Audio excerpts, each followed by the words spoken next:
My parents treated me like a servant. My mom smirked through the phone.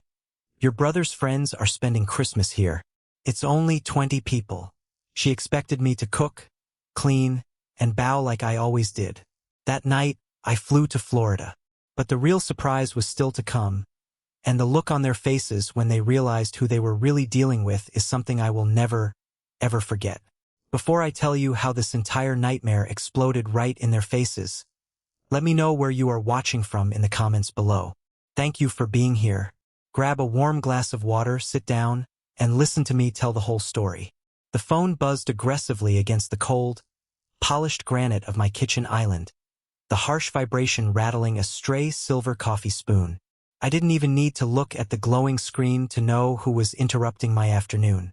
It was Christmas Eve, precisely 3 o'clock, which was the exact time my mother usually poured her first heavy glass of gin. I stood there for a moment, looking out the floor-to-ceiling windows of my Manhattan condo. The snow was falling in thick, heavy flakes over Central Park, burying the city in a quiet, peaceful blanket of white.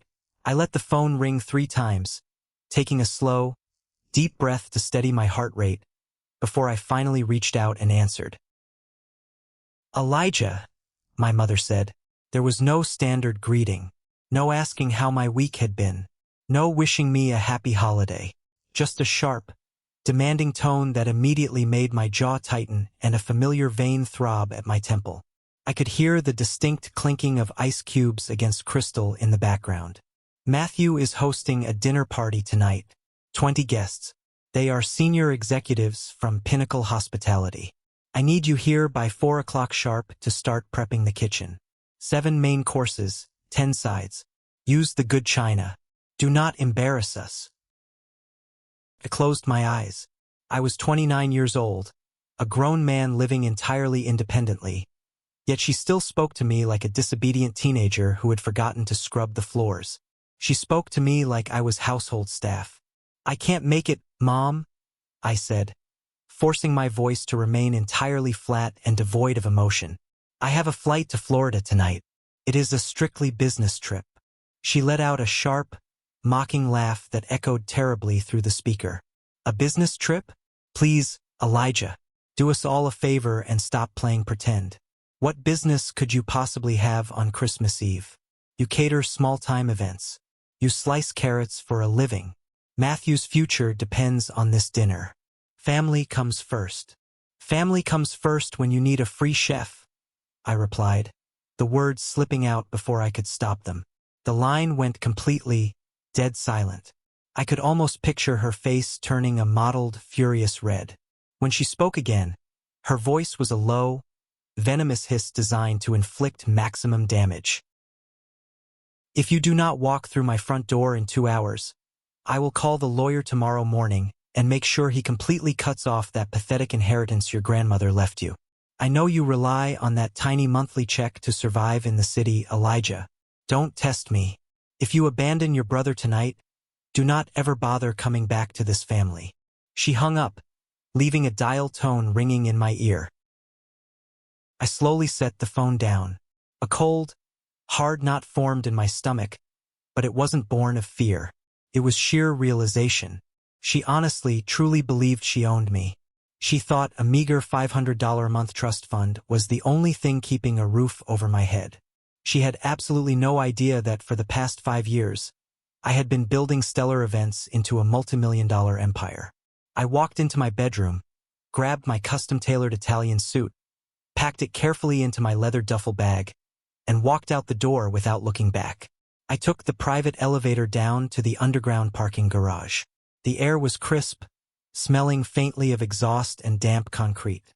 I walked past a row of standard sedans and hit the unlock button on my keys.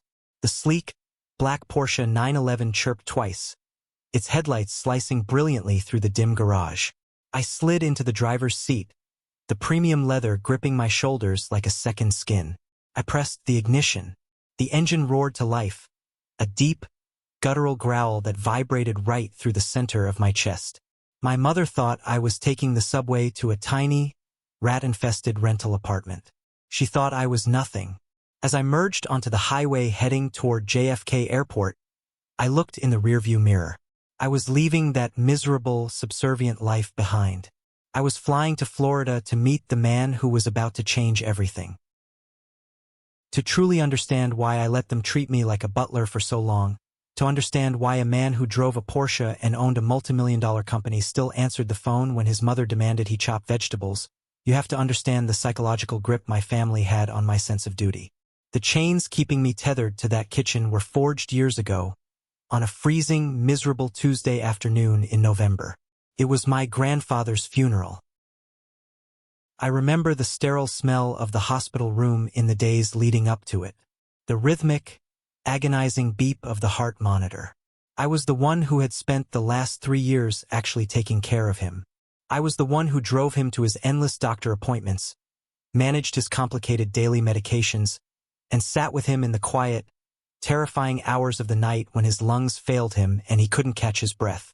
Matthew, my older brother, the golden child, only visited when it was convenient, usually to ask for a loan he would never repay.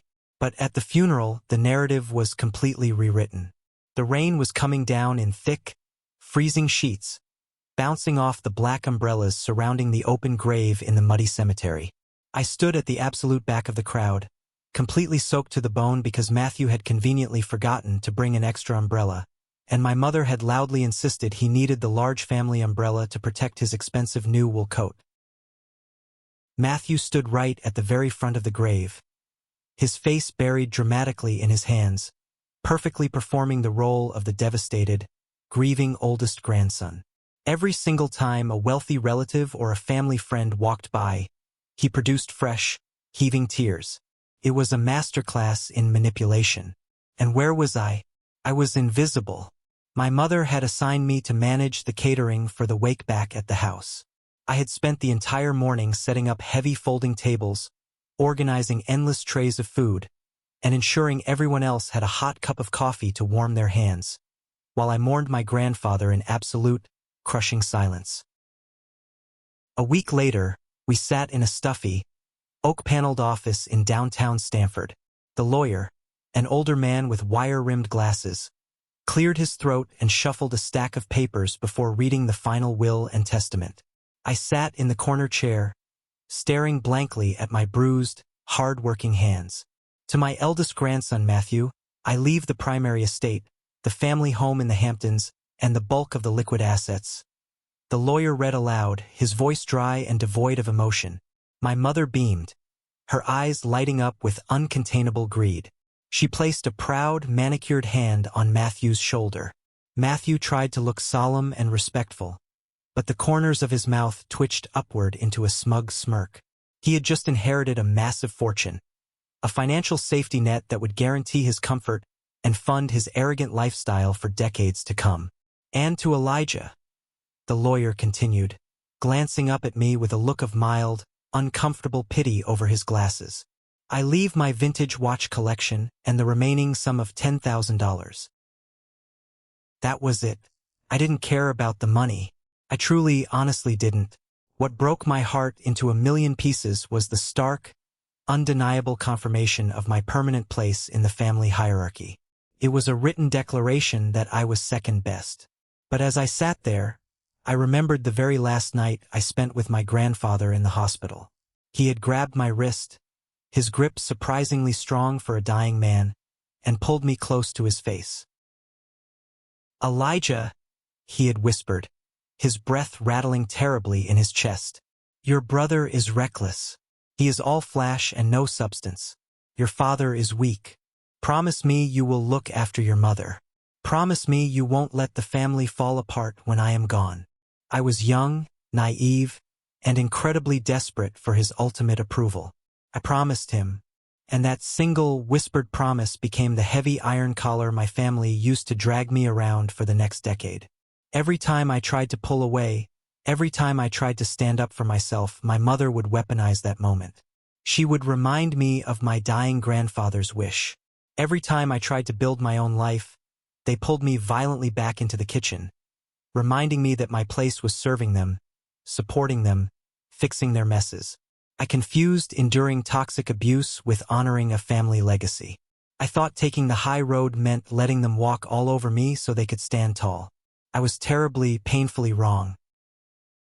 The illusion of family loyalty and unconditional love finally shattered for me completely last summer. It was a stiflingly humid weekend in July, and I decided to drive up to the family home in Westport unannounced.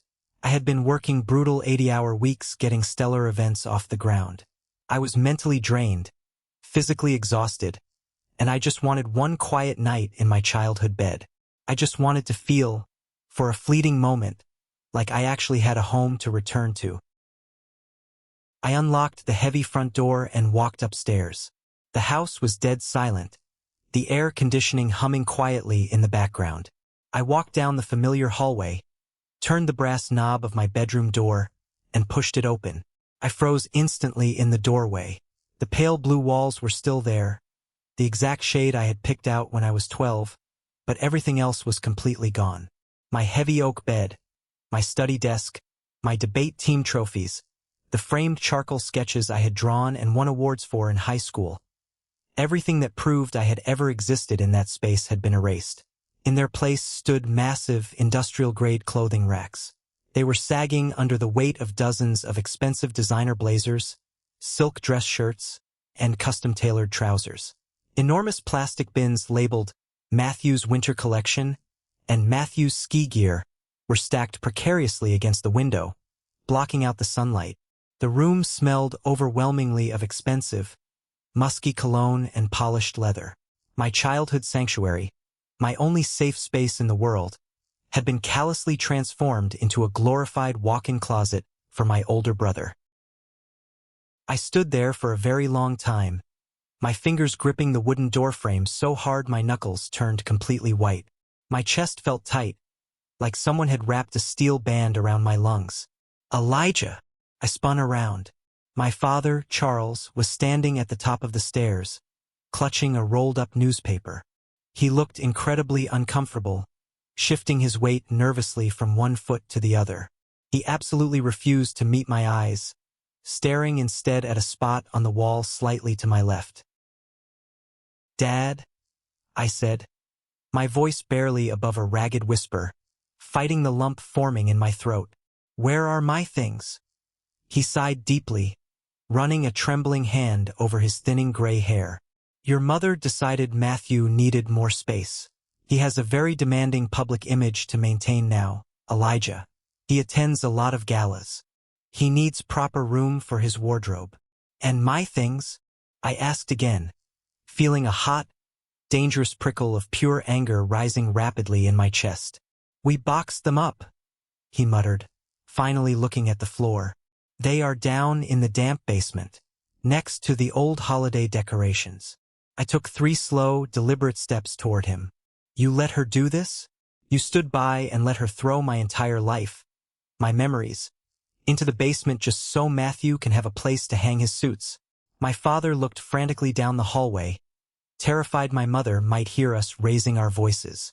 He stepped closer and lowered his voice to a pathetic, pleading whisper.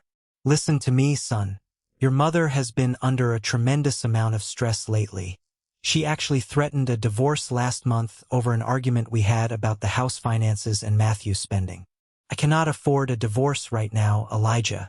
It would ruin me financially and socially. You have to understand my position. You are strong. You are independent. Matthew is delicate. He needs her support. Just keep the peace, son. Sacrifice a little for the family. Be the bigger man." Sacrifice. That was his pathetic word for cowardice. My father wasn't protecting the family. He was fiercely protecting his own comfortable, conflict-free life. He was entirely willing to throw his youngest son under the bus, to erase my existence in that house, just to keep his demanding wife from yelling at him. He looked at me with those watery eyes, hoping I would just nod obediently, swallow my anger, and walk away like I always did. But I didn't. I looked at this man, a man I had respected and sought approval from my entire life, and I saw nothing but a hollow, spineless shell. I realized right then, with absolute terrifying clarity, that I didn't have a father. I had a bystander. I turned around, walked down the stairs, got back into my car, and drove straight back to Manhattan in dead silence. I never slept in that house again. I leaned my head back against the cool leather headrest of the first-class cabin seat as the plane banked sharply south toward Florida. The memory of my father's weak, pleading face faded into the darkness outside the window, quickly replaced by the stinging, infuriating reality of my brother's boundless arrogance. Just 2 weeks ago, Matthew had called me to his swanky, glass-walled downtown office. He had just secured a fake promotion at his public relations firm. A meaningless title bump to senior vice president to cover up the undeniable fact that he was actually hemorrhaging clients and losing the firm money. He wanted to throw a massive, opulent networking party to celebrate himself and impress his remaining investors. I stood in the center of his massive office while he sat comfortably behind an enormous mahogany desk, casually twirling a gold Mont Blanc pen between his fingers. He was wearing a suit that cost more than most people's cars. "Look, Elijah," he said, not even bothering to offer me a chair. "I need premium catering for 50 high-net-worth individuals next Friday. Top-tier stuff only.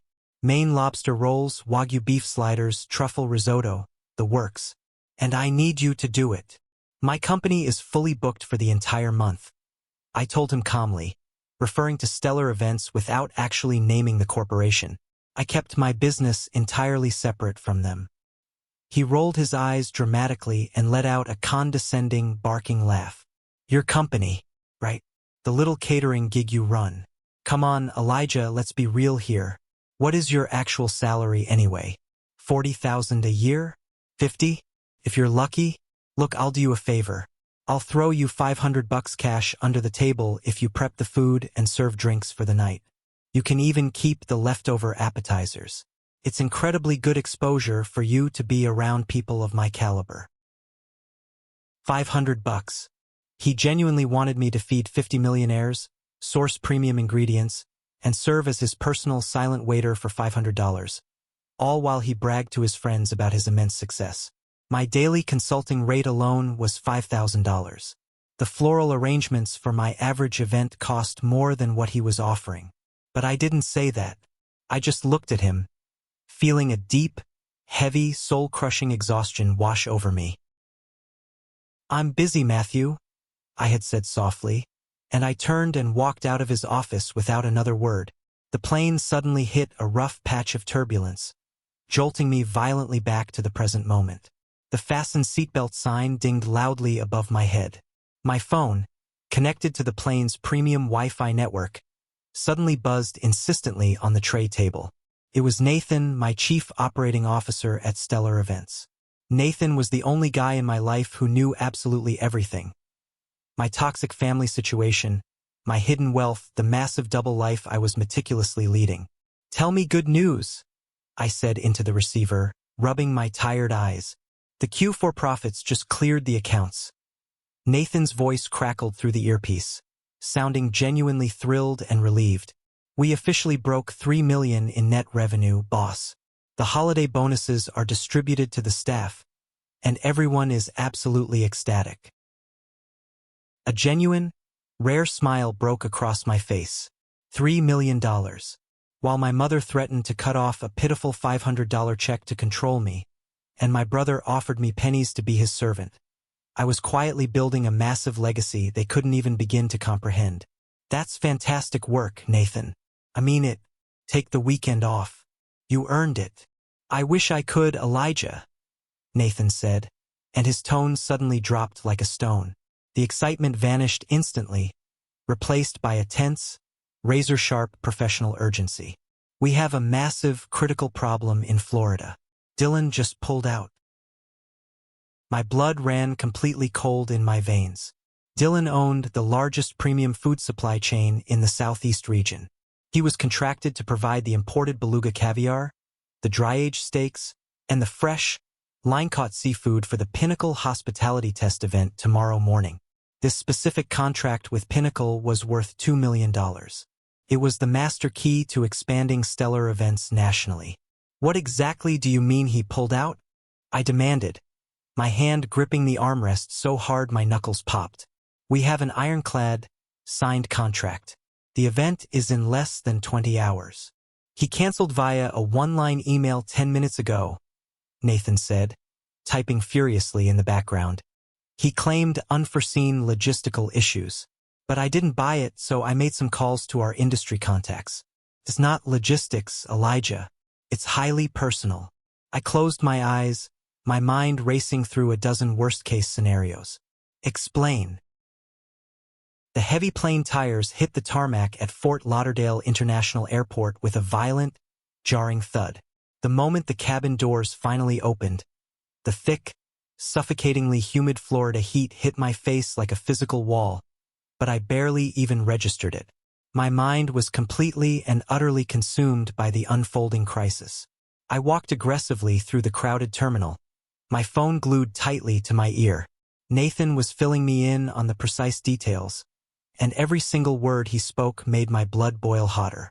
It was Julian, Nathan explained, his voice tight with barely suppressed anger. Julian, Matthew's sleazy, fast-talking business partner at the PR firm back in Connecticut. Julian was a snake who wore excessively tight, expensive Italian suits, wore too much cologne, and spent his weekends aggressively networking at elite country clubs trying to climb the social ladder. Why in God's name would Julian interfere with my supply chain in Florida? I asked, dodging a frustrated family dragging heavy luggage near the baggage claim carousel. Because Julian is desperately trying to court Dylan for a massive PR contract, Nathan said, the pieces of the puzzle falling into place. Julian somehow found out you were using Dylan's supply chain for the Pinnacle event. He called Dylan this afternoon. He promised Dylan exclusive, unlimited access to your mother's high society charity network in Fairfield County. The country club elites, the billionaire real estate investors, the old money crowd. But Julian added a very specific condition. He told Dylan that you were the black sheep of the family, a total embarrassment, and that if Dylan wanted access to Margaret Rook's golden circle, he had to cut ties with you immediately to prove his absolute loyalty. I stopped walking dead in my tracks. Hundreds of people rushed past me in the busy terminal, but I stood completely frozen. Dylan had betrayed me. A man I had personally helped save from total bankruptcy 2 years ago by paying his invoices early and extending him credit, had just stabbed me right in the back to impress my mother's snobby country club friends. Elijah, are you still there? Nathan asked, concern edging into his voice. My jaw clenched so hard my teeth physically ached. A visible, pulsing vein throbbed violently at my temple. The sheer, unmitigated audacity of it. They were trying to strangle my business, to ruin my livelihood from 1,000 miles away, just to keep me forcefully pushed down in my place. I'm here, I said, my voice dropping to a low, incredibly dangerous register. Listen to me very carefully, Nathan. We do not panic. We never panic. We adapt. Pull up the emergency contingency files right now. I want every premium organic farm, every private boutique butcher, and every high-end seafood distributor within a 50-mile radius of the resort on the phone in the next 10 minutes. Offer them double the current market rate for emergency overnight delivery. Authorize whatever cash you need from the Corporate Emergency Reserve Fund. Double rate? Elijah, that's going to eat a massive chunk of the profit margin for this entire event. Nathan warned, his keyboard clacking loudly over the line. I don't give a damn about the profit margin on this dinner. I snapped, pushing violently through the heavy revolving glass doors and stepping out into the humid, sticky night air. I care about securing the $2 million contract with Pinnacle. I care about entirely destroying the pathetic narrative that I am a failure. We have exactly 3 hours to secure a completely new, flawless supply chain before the resort's prep kitchen officially opens. Get it done, Nathan. Do not accept no for an answer. I jumped into the back of the waiting black luxury SUV. As the driver pulled smoothly away from the curb, I looked out the tinted window at the towering palm trees illuminated by passing streetlights. Dylan thought he could ruin me to earn a cheap seat at my mother's dining table. He was about to learn a very painful, very public lesson about who actually held the real power in this industry. While I was ruthlessly securing a brand new supply chain in the sweltering heat of Florida, absolute, unmitigated chaos was rapidly descending upon the pristine house in Westport. The full story of what happened that night was relayed to me later, piece by agonizing piece, from people who were there, and it was a truly spectacular, beautiful display of instant karma. At exactly 6 p.m., my mother stood in her immaculate, designer kitchen, wearing a tightly tailored emerald silk dress, staring in absolute horror at the completely empty marble countertops. The massive, commercial-grade double ovens were ice-cold. The enormous stainless steel refrigerator contained absolutely nothing but a single carton of eggs, a stick of butter, and a half-empty bottle of cheap Chardonnay she used for cooking. Matthew paced frantically back and forth across the polished hardwood floor, his face incredibly pale and sweating profusely, ruining his expensive collar. His PR firm wasn't just struggling, it was actively drowning in debt. He had taken out massive, high-interest loans to fund his lavish lifestyle and his leased luxury cars, and the banks were finally closing in. Worse, his wife, Sarah, had recently caught wind of his absolute financial disaster. She was secretly meeting with a ruthless divorce lawyer. If this company officially went under, she was going to file for full custody of their 2 young kids and leave him with absolutely nothing. This specific dinner party was his absolute last lifeline. He desperately needed the Pinnacle Hospitality executives to sign a massive consulting retainer tonight, or he was completely ruined. "Where the hell is he?" Matthew yelled, running a shaking hand through his carefully styled hair, ruining the gel. "You said he would be here. You said you threatened his college fund, his inheritance, whatever that pathetic little trust is. You said you had him under control." "I did," Margaret shrieked back, her perfectly composed, high society facade completely crumbling into hysterical pieces. "I told him he would be cut off permanently. He should be here begging on his knees. I don't understand why he isn't here." "Well, he isn't here, Mom," Matthew screamed, his voice cracking with sheer panic. "And Victoria Chin's chief of staff is arriving in exactly 30 minutes. What are we going to feed them? Ice cubes?" "Excuses." Margaret scrambled desperately for her phone, her manicured hands shaking so violently she dropped it twice. She scrolled frantically through her extensive contacts. She called the finest, most exclusive caterer in Fairfield County. It went straight to a holiday voicemail. She called a luxury private chef service she had previously snubbed. They politely informed her they were closed for the holiday. She called 3 high-end, Michelin-starred restaurants in downtown Stamford, begging, crying, offering triple their normal rate in cash. No one could accommodate a complex, 20-person VIP menu with 0 notice on Christmas Eve. The grandfather clock in the hallway ticked relentlessly. 6:15. 6:30.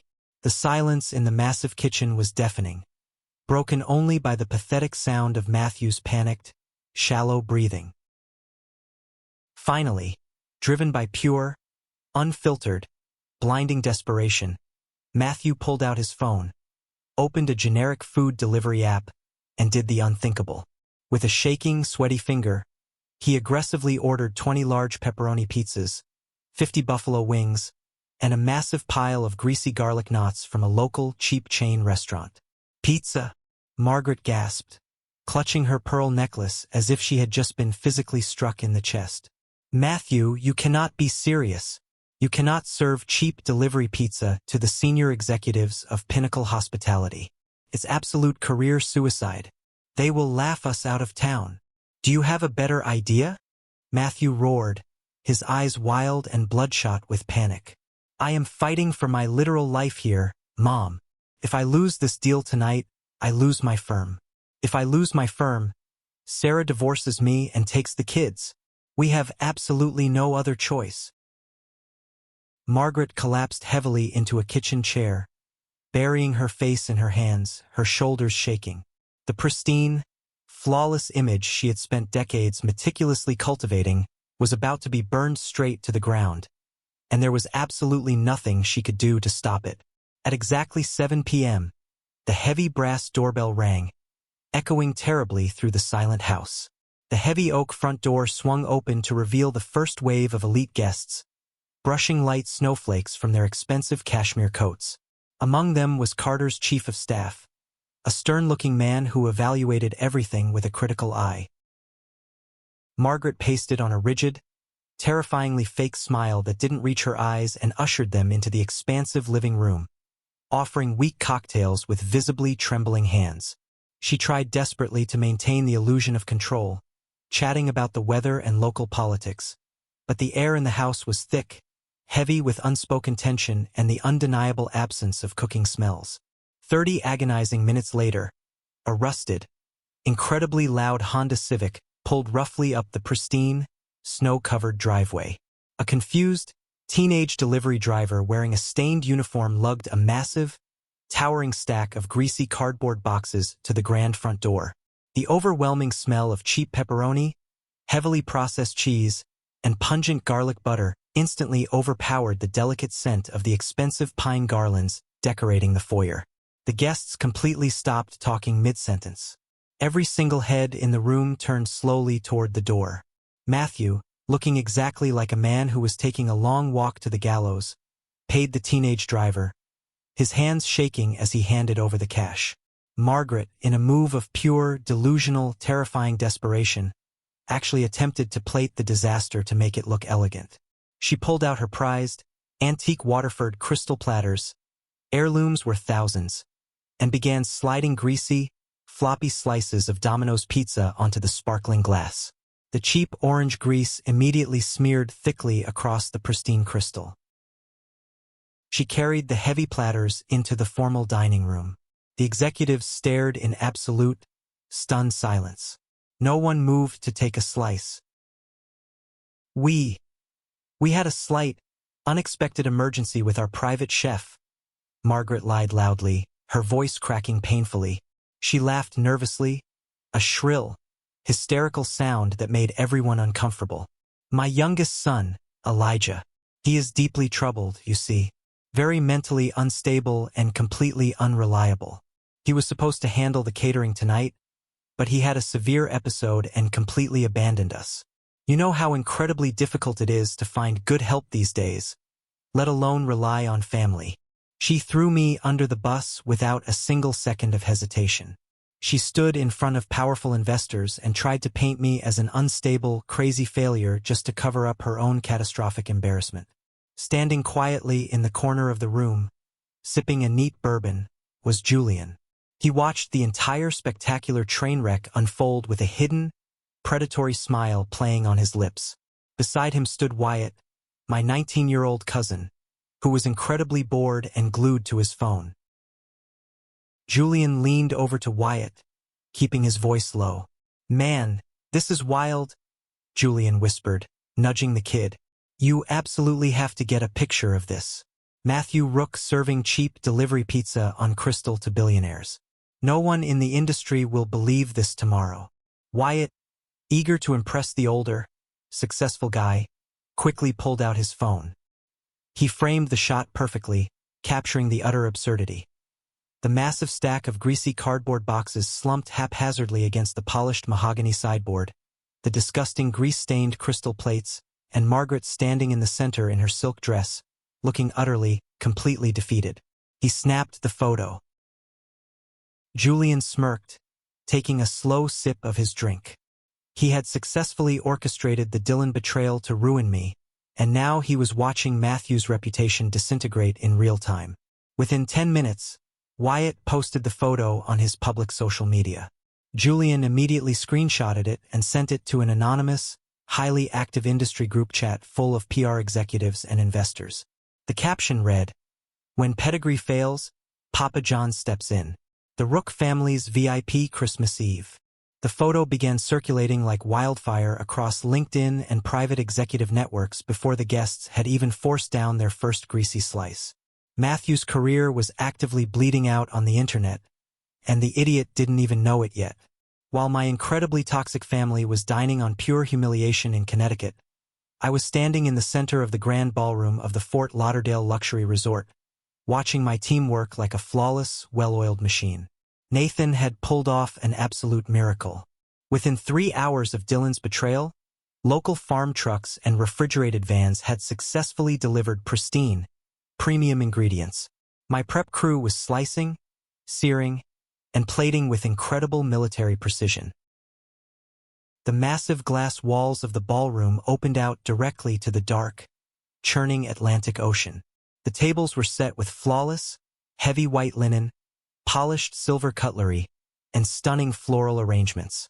It was a true masterpiece of high-end event engineering.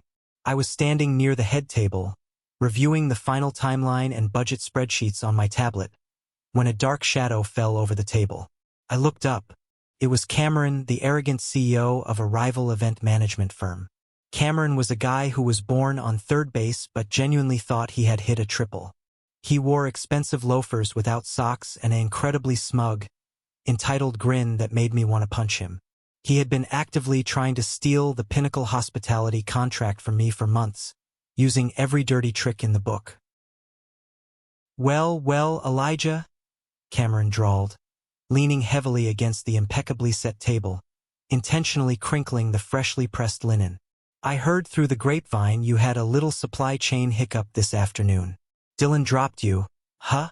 That's really rough. You know, in the big leagues, we don't scramble for carrots and beg for fish at the absolute last minute. Pinnacle is going to eat you alive tomorrow during the pitch." I slowly locked my tablet, placed it gently on the table, and looked him dead in the eye. I didn't raise my voice. I didn't flinch. I let a cold silence stretch between us for a few seconds. "Cameron," I said, my voice completely smooth and dangerously calm, "do you know the actual difference between your firm and mine?" He scoffed loudly, crossing his arms. "Yeah, my firm actually has major capital, and we don't lose our vendors the day before the biggest pitch of our lives." "No," I replied, stepping closer to him so he was forced to look slightly up at me. "The difference is how we handle a major crisis. Dylan breached his contract. In response, I successfully mobilized a localized, redundant supply chain in under 3 hours, ensuring absolutely zero disruption to the client's schedule or the menu quality. Furthermore, my legal team has already officially filed a massive injunction against Dylan's company for a malicious breach of contract, which will likely bankrupt his entire operation by February. I don't panic, Cameron. I execute. Now. Get your elbows off my damn table before I have hotel security physically escort you off the premises." Cameron's smug, punchable smile vanished instantly. His jaw tightened, and a flush of red crept up his neck, but he couldn't find a single comeback. He shoved himself off the table, glaring at me with pure hatred, and quickly walked away. I took a deep breath, carefully smoothing out the linen where he had leaned. The pathetic warm-up was over. The real test was about to walk through the door. Exactly at 8 o'clock, the incredibly heavy mahogany doors of the grand ballroom swung violently open. The entire room immediately went dead quiet. The ambient, busy chatter of the catering staff ceased instantly. You could hear a pin drop. Carter walked in. He was the legendary CEO of Pinnacle Hospitality, a man who personally managed a global portfolio worth billions of dollars. He had just stepped out of a waiting silver Rolls-Royce and entered the room with the kind of imposing, quiet, terrifying authority that makes people instantly sit up straighter and hold their breath. He wore a sharp, impeccably tailored charcoal suit, and his cold eyes scanned the entire room with terrifying precision. He didn't miss a single detail. He noticed the lighting, the spacing of the chairs, the posture of my staff. I walked forward confidently to greet him, extending my right hand. "Mr. Carter, welcome to Florida. I am Elijah Rook, CEO of Stellar Events." He shook my hand. "Mr. Rook," Carter said, his voice a deep, resonant baritone that commanded absolute, unwavering attention. He didn't smile. He bypassed the standard corporate pleasantries completely. "I expect absolute, unmitigated perfection tonight. I am in a foul mood, and my patience for incompetence is currently non-existent.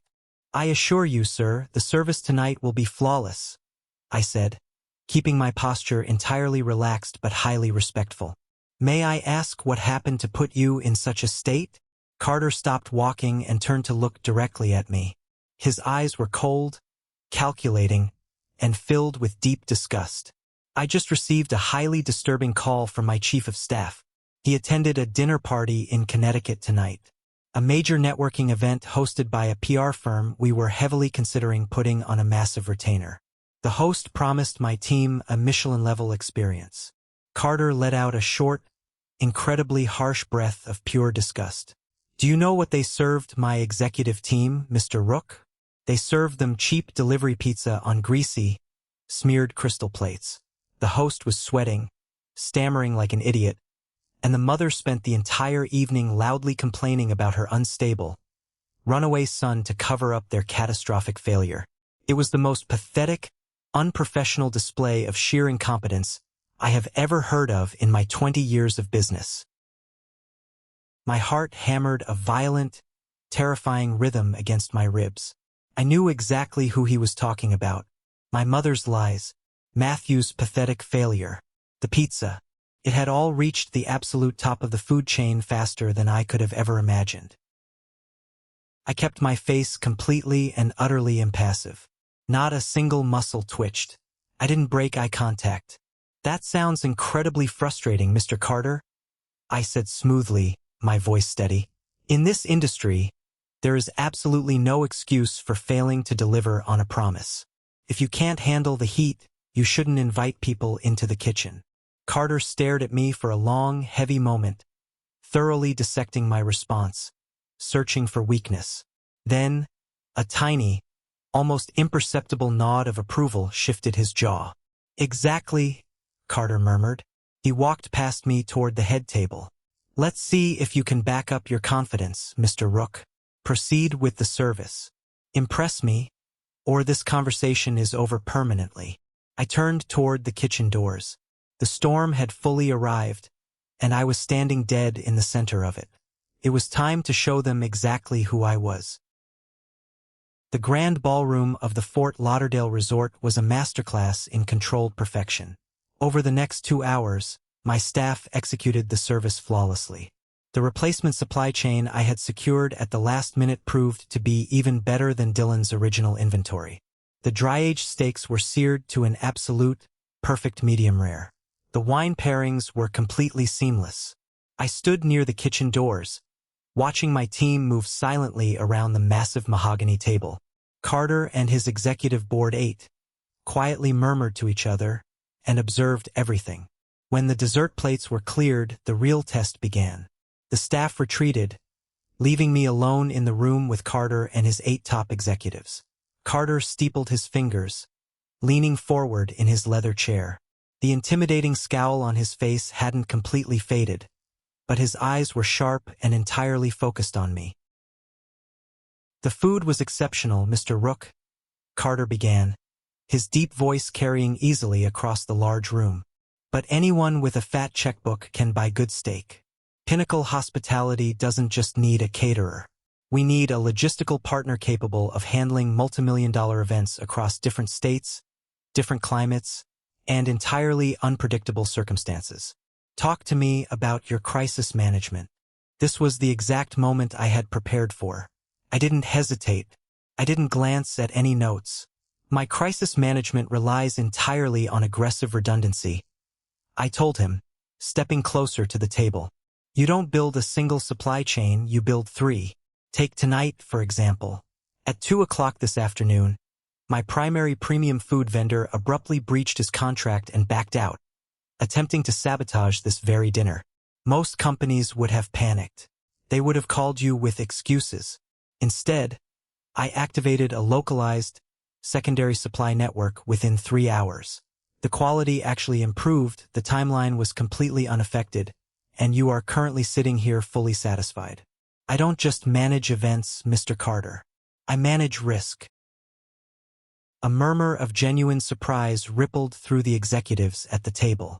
One of them, a stern-looking woman in a navy suit, raised an eyebrow. Your primary vendor dropped you today? Just hours before this dinner.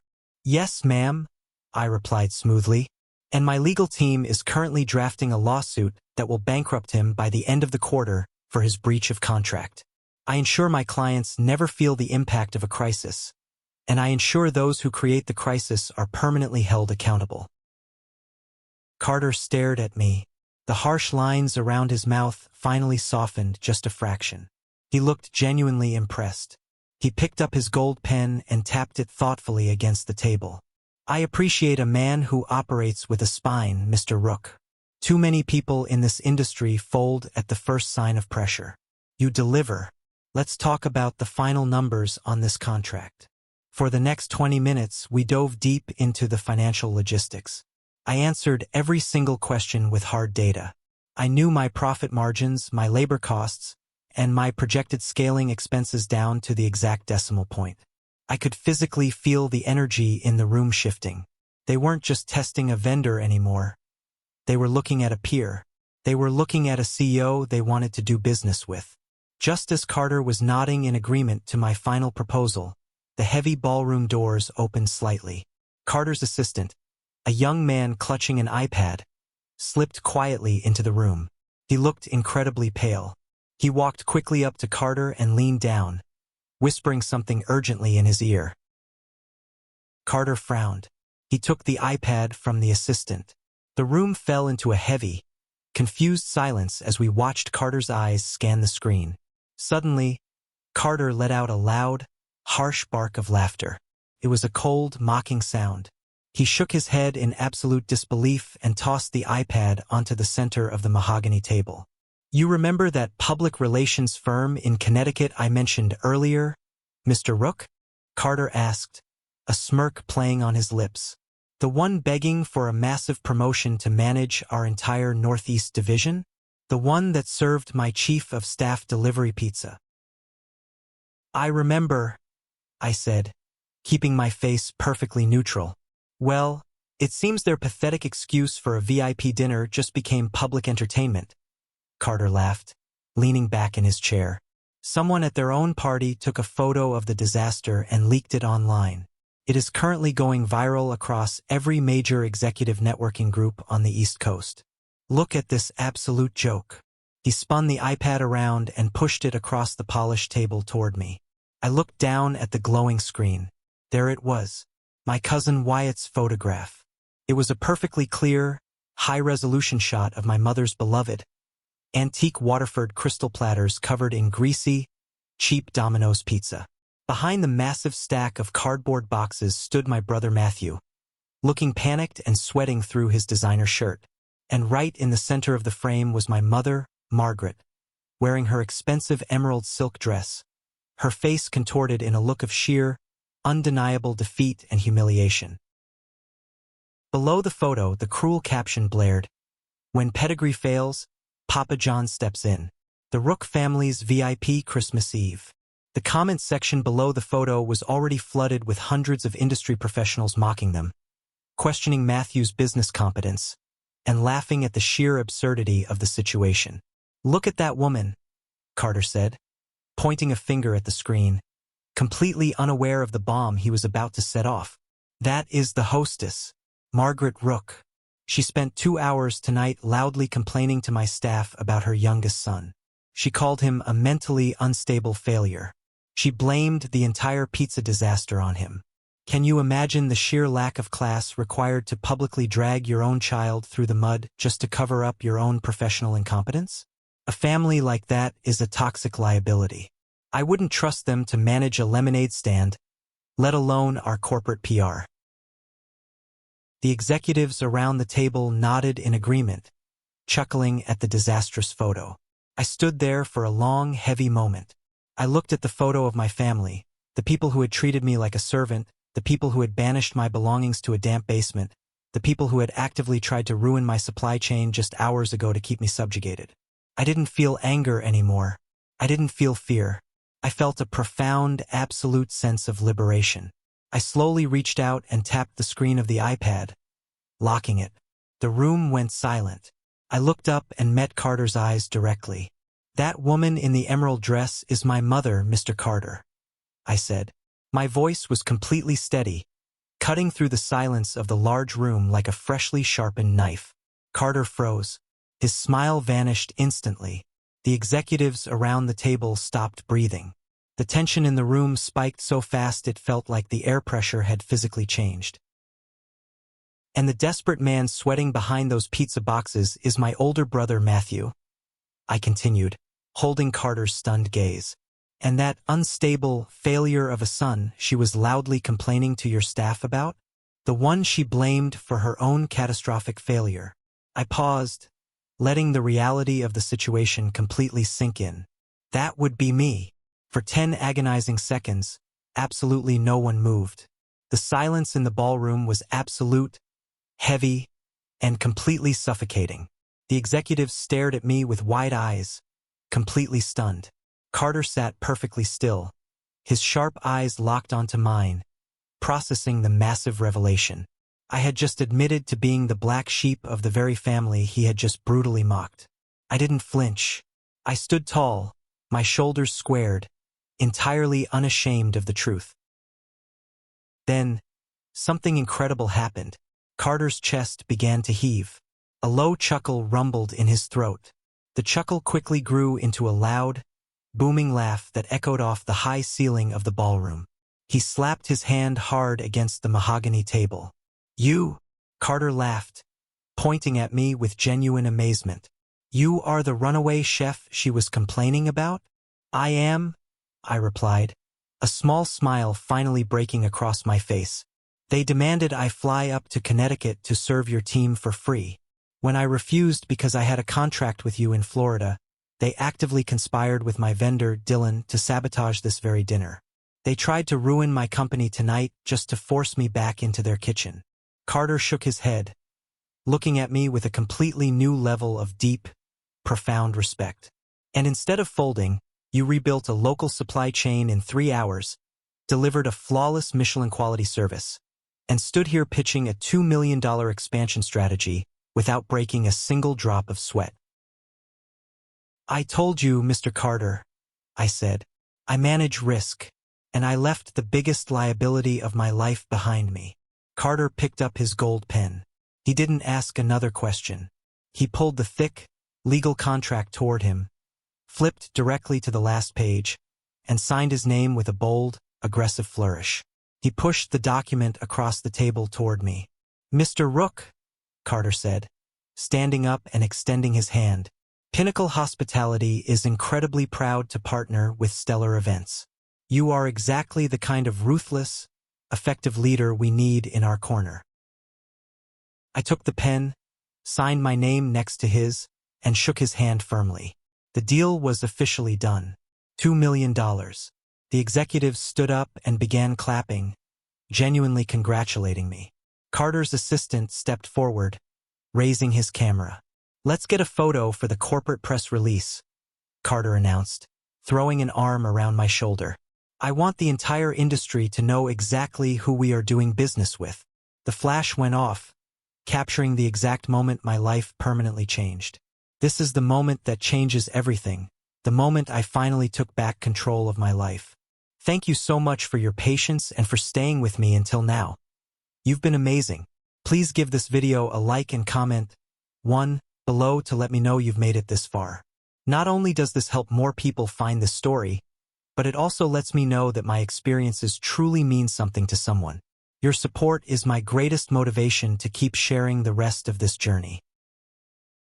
The morning sun rose bright and hot over Fort Lauderdale, but back in Connecticut, a massive, freezing storm was about to hit the Rook family.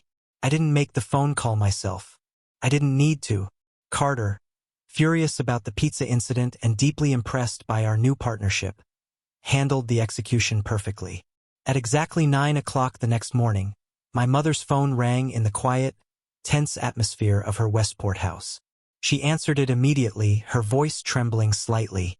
She was desperately hoping it was Pinnacle Hospitality calling to apologize for leaving early, hoping they were willing to give Matthew's PR firm a second chance.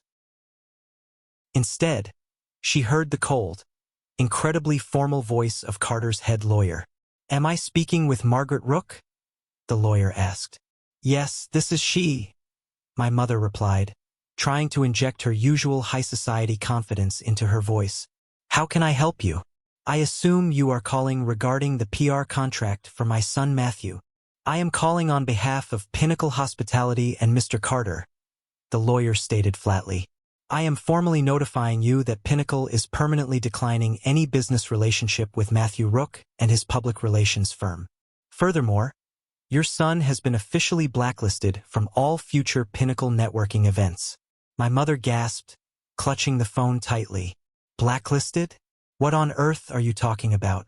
There was a simple catering misunderstanding last night. You cannot ruin my son's career over one bad meal. We are not declining the contract because of the meal, Mrs. Rook, the lawyer replied, his tone laced with absolute ice. We are declining the contract because of your behavior. Pinnacle Hospitality absolutely refuses to do business with liars. We refuse to associate with individuals who publicly slander their own family members to cover up their profound professional incompetence. Slander?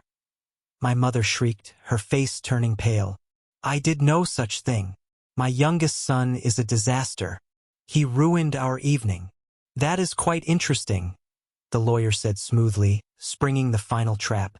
Because last night in Florida, Mr. Carter personally signed a $2 million master catering contract with a brilliant, highly professional CEO. A man who delivered a flawless service while actively overcoming a supply chain sabotage that we now know originated from your circle. The line went completely quiet. My mother's breath hitched. Pinnacle Hospitality is incredibly proud to announce our new corporate partnership with Stellar Events. The lawyer finished cleanly. And we are especially proud to be in business with its founder and CEO, Mr. Elijah Rook. Have a wonderful holiday, Mrs. Rook. The lawyer hung up the phone. According to my cousin Wyatt, who was still lingering in the house, my mother stood entirely frozen in the center of the living room for a full minute. Her eyes were wide, staring blankly at the wall. The realization of what she had done, and who I actually was, finally crashed down on her all at once. She slowly dropped the phone. It clattered loudly against the hardwood floor. Then, her knees buckled, and she collapsed completely onto the expensive rug, sobbing hysterically. While my mother was weeping on the floor, Matthew's entire life was systematically unraveling at terrifying speed. He drove to his downtown office early that morning, desperate to do damage control, desperate to stop the bleeding from the viral pizza photo. When he walked through the glass doors of his firm, the receptionist wasn't at her desk. The phones weren't ringing.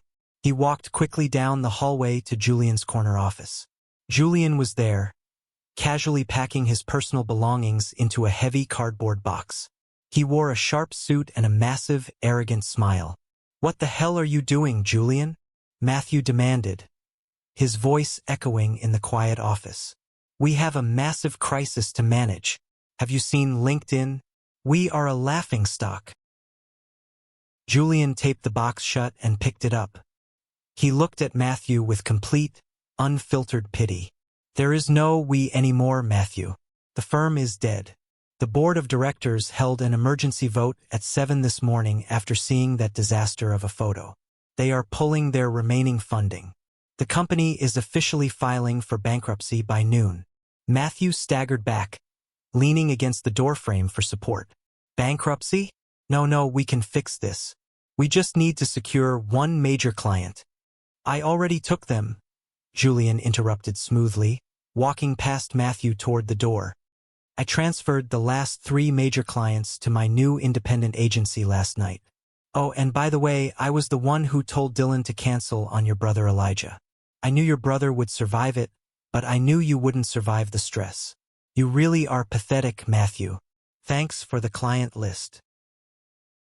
Julian walked out, leaving Matthew standing alone in the ruins of his completely hollow career. But the nightmare wasn't over. Matthew drove slowly back to his massive, heavily mortgaged suburban home. When he unlocked the front door, the house was completely silent. He walked into the kitchen and found his wife, Sarah, sitting at the kitchen island. Sitting next to her was a man in a sharp suit with a leather briefcase. A lawyer. Sarah didn't look angry. She just looked incredibly tired and completely done. She slid a thick stack of legal papers across the granite island toward him. "What is this?" Matthew asked, his hands shaking violently as he picked up the heavy document. "It's a petition for divorce," Sarah said coldly. "I saw the photo, Matthew. I know about the bankruptcy. I know about the massive hidden loans you took out against this house. I know you don't even have a salary to pay the mortgage next month. You lied to me for years about your success. Sarah, please, Matthew begged, tears streaming down his face. I can fix this. We can start over. No, she said, standing up. My lawyer will be in touch. I am filing for full, exclusive custody of the children. You are completely toxic, Matthew, and I will not let you drag my kids down with you. Matthew fell to his knees in his own kitchen, holding the divorce papers. The golden child, the man who had stolen my room, stolen my grandfather's inheritance, and treated me like trash, had finally lost absolutely everything. 3 months passed. They were the most incredible, productive 3 months of my entire life.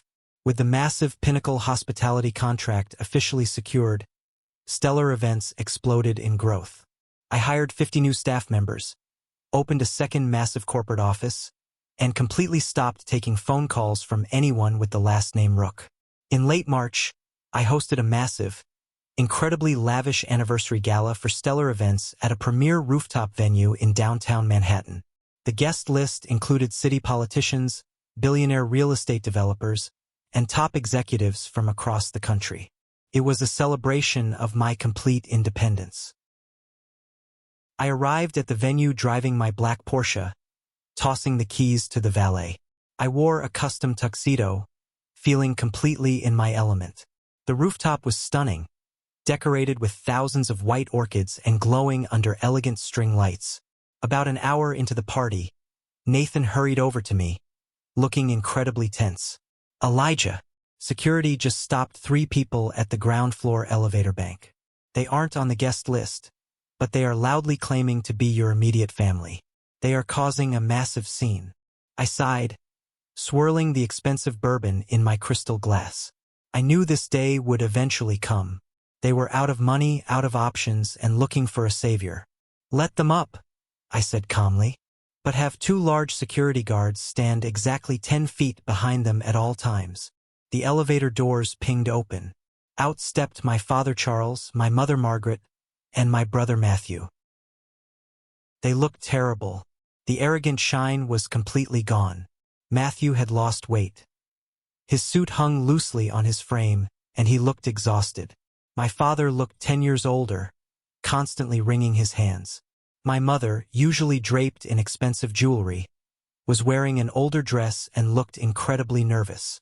They looked completely out of place among the wealthy, powerful elite mingling on my rooftop. They spotted me and hurried over, pushing past a waiter. Elijah! My mother gasped, throwing her arms wide, attempting to pull me into a hug. I simply took 1 step backward, keeping my hands securely in my pockets. Her arms fell awkwardly to her sides. What are you doing here?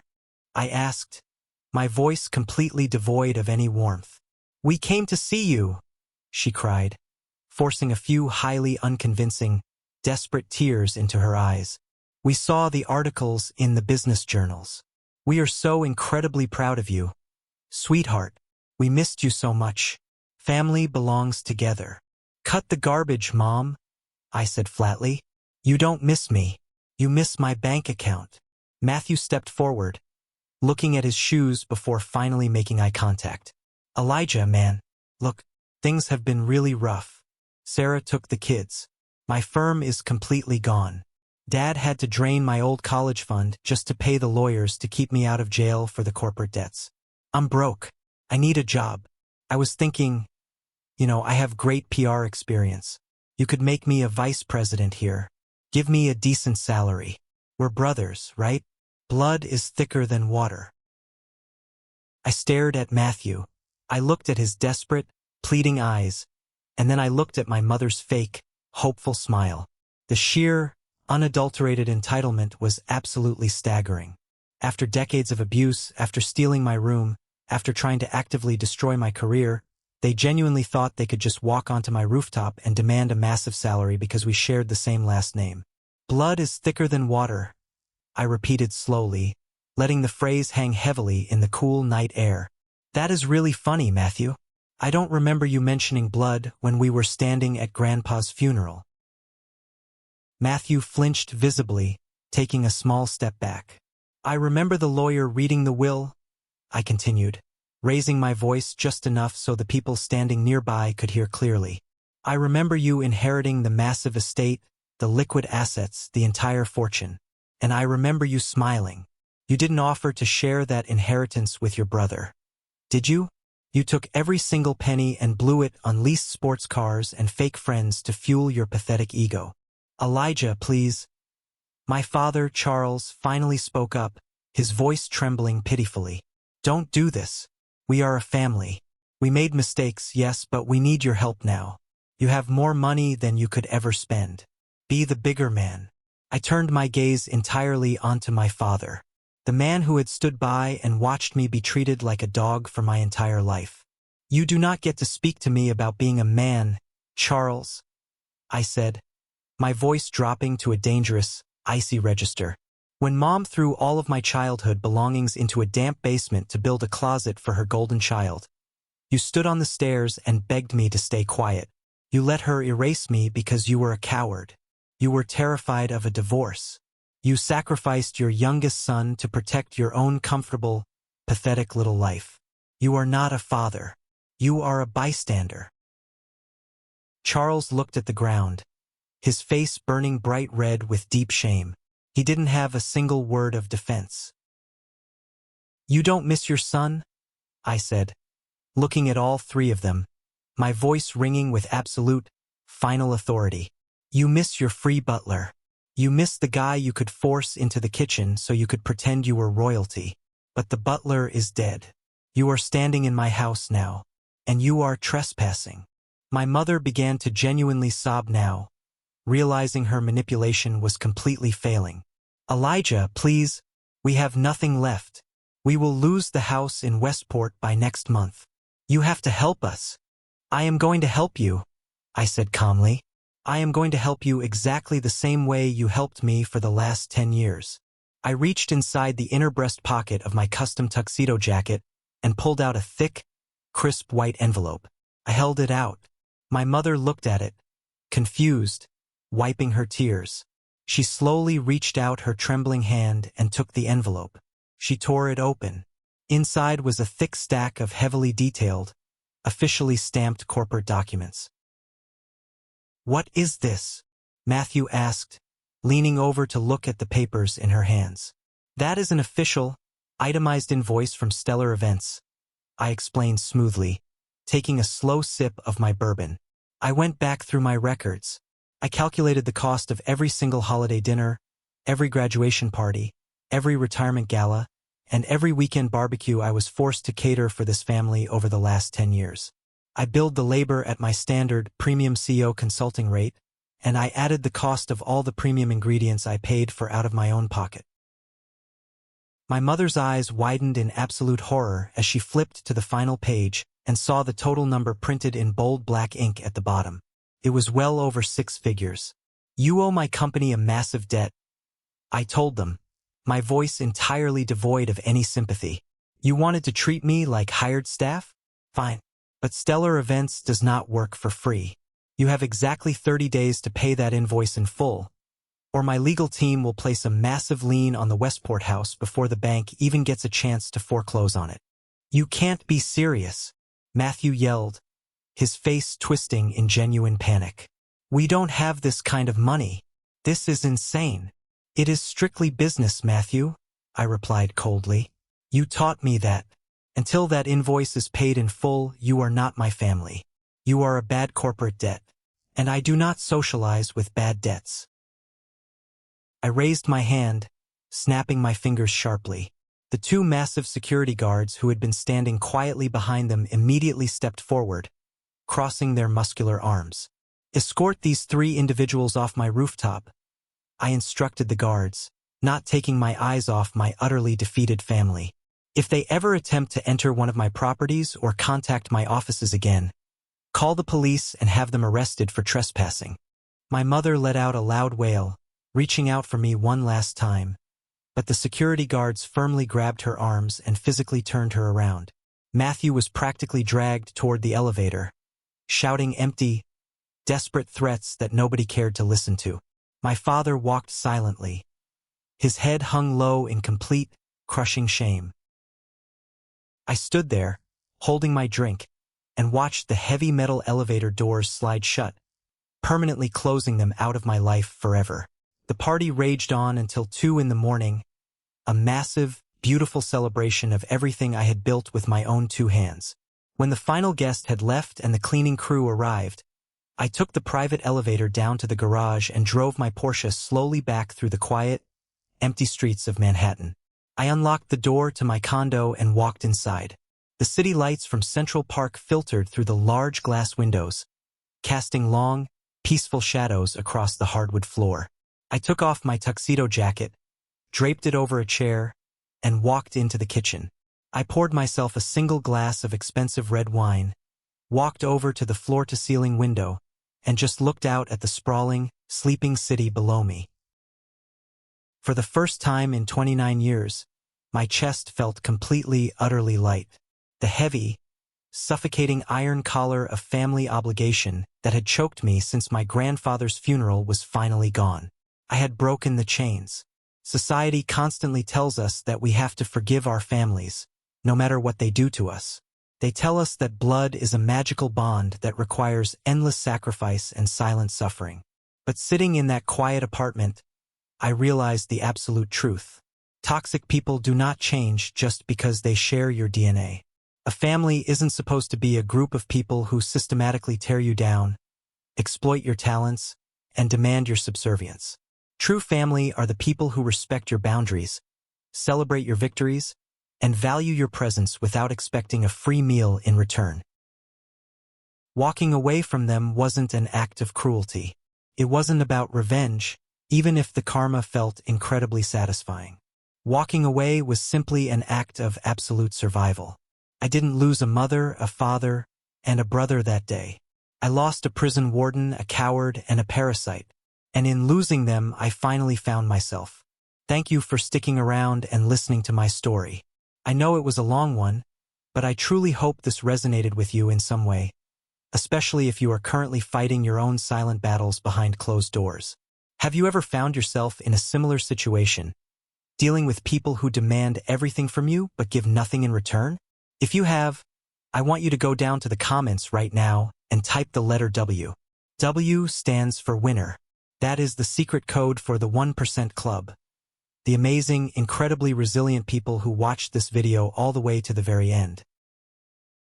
Please hit that like button, and make sure you follow me so we can stay connected and share more powerful stories together.